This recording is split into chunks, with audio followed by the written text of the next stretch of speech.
fabled heat, where magic meets desire. Subscribe to ignite the fantasy. The world fractured at 2:37 p.m. on a Tuesday, and I was tracing a faulty connection in the core server when it happened.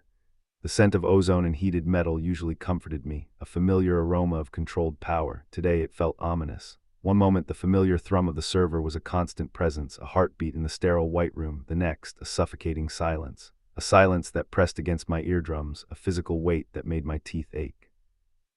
I pulled back from the open panel, grease smudging my temple, and blinked at the dead screens. They weren't just off, they were empty, void. Emergency lights flickered to life, painting the tech lab in a lurid, unsettling red. Another blackout. We had a string of them lately, all blamed on solar flare predictions that never fully materialized. I didn't bother responding to the thought. It felt insufficient. Anya, my colleague, groaned from across the room, pushing herself up from where she'd been sprawled, diagnosing a cooling system issue. Seriously, again, I swear, if it's another phantom flare. I didn't respond. The air tasted like static, a metallic tang coating my tongue, and a prickling sensation danced across my skin. It wasn't the usual static cling from the server room's climate control. This felt intentional. Outside, the city's panic rose in a discordant chorus of horns, sirens wailing in the distance. It was a sound I'd grown accustomed to, living in the sprawling metropolis of Viridia, but today it felt different, more frantic, more desperate. Solar flares had been predicted, yes, but after the last 4 false alarms, no one paid them much heed. The news cycles had moved on, focusing on political squabbles and celebrity scandals. Now the silence of the servers felt like a prelude to something far worse than a simple power outage. Then the comms exploded. Every device in the lab chimed, a frantic, insistent chorus that grated on my nerves. Mine vibrated in my pocket, a relentless pulse against my thigh. I pulled it out, the screen blazing with a single, chilling message, stark white text against a black background. That was a warning shot. Comply with our demands or we will reset your civilization. Anya laughed, a brittle, hollow sound that didn't reach her eyes. Seriously, another one, some bored hacker with too much time on their hands. She waved her phone dismissively. I'm blocking this number, probably some marketing scheme, honestly. But this time a cold dread settled in my stomach, heavy and sickening. It wasn't the dramatic wording of the message, though that was unsettling enough. It was the feeling that accompanied it. The air felt thick, charged, like the moments before a lightning strike. I could feel the hairs on my arms standing on end. I glanced at Anya, but she seemed oblivious, already scrolling through her social feed. She always had a knack for compartmentalizing. I envied her for it. Then she walked in. The woman who entered the lab wasn't human. I knew it instinctively. It wasn't the subtle silver dusting her skin, catching the red emergency lights like scattered stardust, or the way her pupils fractured into kaleidoscopic patterns, swirling with colors that shouldn't exist. It wasn't even the sheer, impossible grace of her movements. It was the way the very space around her seemed to yield, as if gravity itself held its breath in her presence. The air grew colder, and the static on my tongue intensified. She wore a suit of midnight blue, impeccably tailored, the fabric seeming to absorb rather than reflect the light.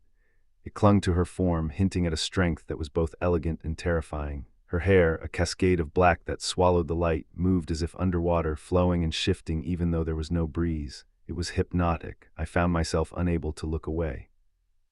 Her voice was a low, resonant melody, laced with barely concealed annoyance. It wasn't loud, but it seemed to fill the entire lab, silencing the frantic chirping of the comms. You're ignoring us. I froze, my breath catching in my throat, my heart hammered against my ribs, a frantic drumbeat against the oppressive silence.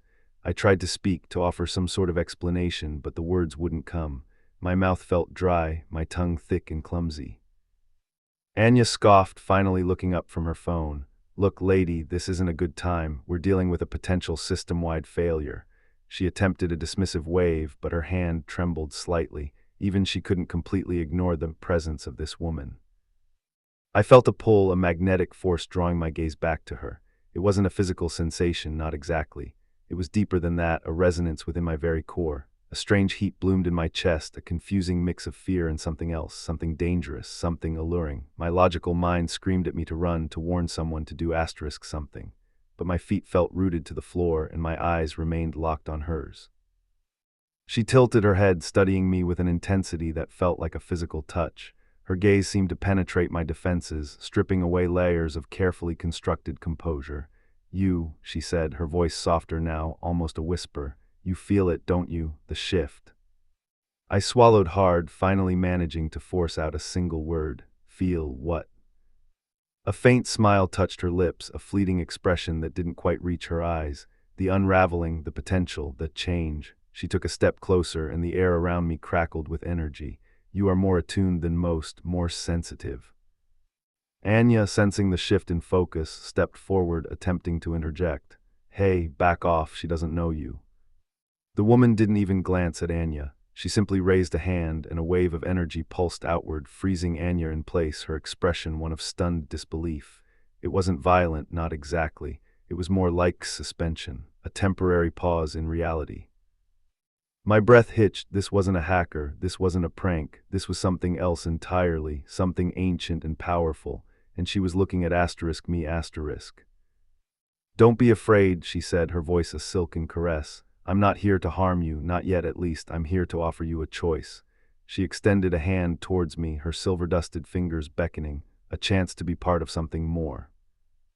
My mind reeled. Part of what, and what did she mean? Not yet. The questions swirled within me, a chaotic vortex of fear and fascination. But despite the terror gripping my heart, a strange, undeniable curiosity began to bloom.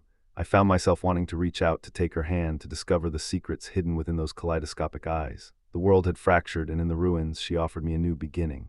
A dangerous, terrifying, and utterly irresistible beginning.